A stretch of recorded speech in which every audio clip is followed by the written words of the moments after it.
Hello, আসসালামু আলাইকুম। সবাই কেমন আছেন? আজকে একটা খুব সিম্পলের মধ্যে সর্ষে ইলিশ রান্না করে দেখাবো। এখানে সব রকম মশলা দিয়ে আমি কষিয়ে নিয়েছি। খুব ভালোভাবে কষিয়ে নিয়েছি। আর কষানোর পর সর্ষে দিয়ে আমি আবার একটু মশলাটা কষিয়ে নেব। কষানোর পর যখন উপরে তেল উঠে আসবে তখন আমি ইলিশ মাছটা দিয়ে দিব। ইলিশ মাছটা আমি আগেই কেটে পরিষ্কার করে লবণ দিয়ে মাখিয়ে রেখেছি, তাতে টেস্টটা বেশি আসে। এখন আমি ইলিশ মাছগুলো দিয়ে দিব।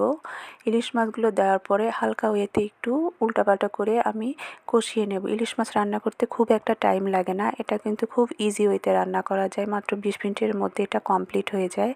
এটা 10 মিনিটের মধ্যে আমি কষিয়ে নিব, যতক্ষণ মশলা ঢোকে আর কি। ফাইনাল লুকে আপনারা বুঝতে পারবেন কী পরিমাণ টেস্টি একটা লুক আসে, এবং খেতেও কিন্তু ভেরি টেস্টি। এটা গরম ভাতের সাথে খুবই মজা। আমার হাজব্যান্ডের অনেক পছন্দের একটা রেসিপি এটা। এই যে ফাইনাল লুক দেখতে পাচ্ছেন কী পরিমাণ টেস্টি দেখতে হয়েছে, এবং এটা খেতেও কিন্তু ভীষণ মজা। পাশাপাশি আমি করেছিলাম ইলিশ মাছের কাঁটা দিয়ে এই যে কচুরলতি। এটা কিন্তু খুব টেস্টি একটা খাবার, সবার অনেক পছন্দের, আমারও ভীষণ ভালো লাগে। এই যে ফাইনাল লুকটা দেখতে পাচ্ছেন কী পরিমাণ ইয়াম্মি দেখাচ্ছে।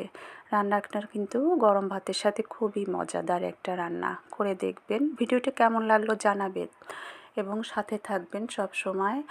আর বেশি বেশি শেয়ার কমেন্ট করতে থাকবেন। ধন্যবাদ। আসসালামু আলাইকুম।